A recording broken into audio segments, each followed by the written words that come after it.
It is real. Men's Health magazines, articles, interviews, quotes, everything that was said about Luka Doncic this offseason, none of it was a lie. Because whatever he did during his offseason, fasting, eating vegetables, whatever it was, it has taken Luka's game to a different level. And considering he averaged 28 points, 8 rebounds, and 8 assists last year, taking his game to a different level means the entire NBA should be terrified. And the Minnesota Timberwolves just found that out the hard way, with him going off for 49 points in a blowout win. And 2 games into the season, Luka is currently averaging 46 points, 11.5 boards, and 8.5 assists on a true shooting percentage of 73. And the scariest part is, he's only shooting 30% from 3, which means exactly what you think it means. Luka is moving at his best once again. Just look at him here, getting pressed by Ant at near half court. Luka gets Ant on his hip, and then even with the help, Luka's just too big and too skillful to be worried. Or look at this play where he just skips up the floor, gets kind of a screen from Ayton, and with McDaniels behind him and Gobert in front of him, look at that touch. This is the Luka Doncic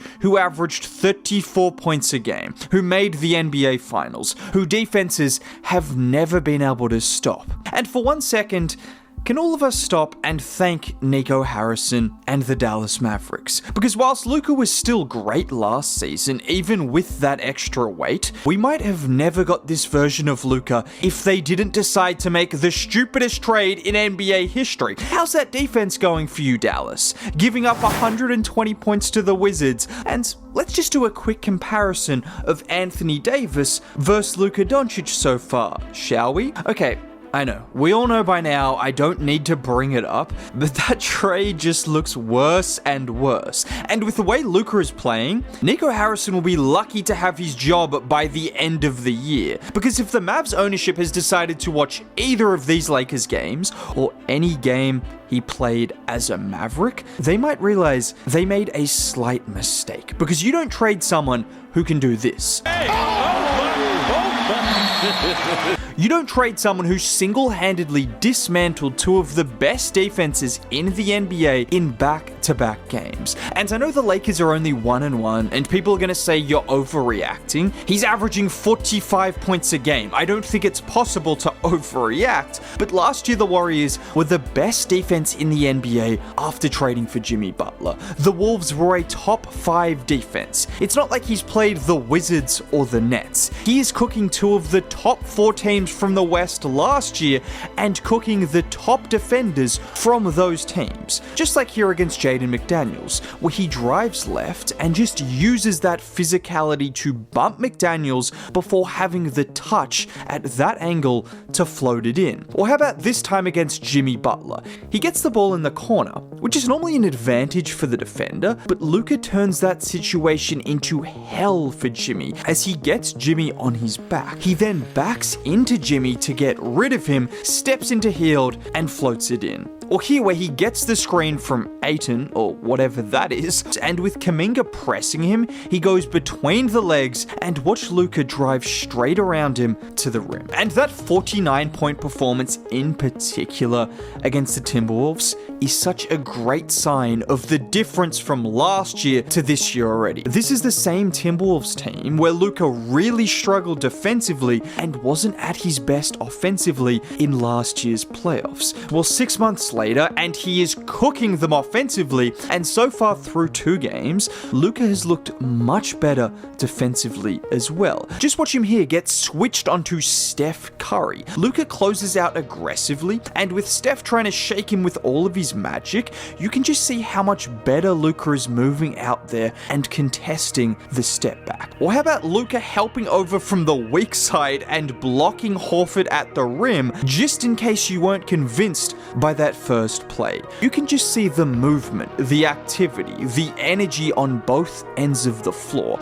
I mean, he's clearly 20 to 30 pounds lighter. And not just that, but definitely motivated after what happened last year, and it is showing. And with Luka, it's not just about getting to the rim every time, it's about getting into the paint. Because what makes Luka so special special is he has generational touch within 10 feet of the rim. One-legged floaters, bank shots, hook shots, off the glass. He can do anything once he gets that step and gets within 5 to 10 feet. I mean, it's been 2 games and you can just see some of the shots he's already made close to the basket. Like here where he gets that screen from Horford, and look at the speed to attack Horford downhill before hitting him with a couple of fakes, and that's just a ridiculously tough shot from that angle. But watching Luka, you'd think it looks easy. It reminds me of what he said ironically on JJ Redick's podcast. The other night you had 73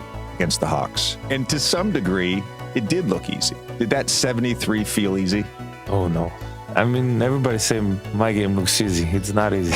Trust me. Luka makes basketball look easy until you realize he is 6'8" with the ability to stop on a dime. He can control the defense with his eyes, his vision, his handle, and oh, he's an elite pull-up shooter from 3-point range and mid-range, and can finish with either hand from any spot in the paint. So yeah, it's gonna look easy when you're the size of a forward with the skill of Steve Nash. And if we're going to talk about the Steve Nash level skill he has, we've got to talk about his playmaking. Luka is the only guy who can average nearly 9 assists, and it gets overlooked because he's putting up 45 points, but he remains one of the greatest passers ever. And whilst his chemistry with him and Ayton is still building, if Ayton can just screen and roll, which I know everyone has been telling him to do, he's going to get easy buckets. Just like here, where this time he sets a proper screen. Both defenders go to Luka, but Luka loves being double teamed. Okay, pause.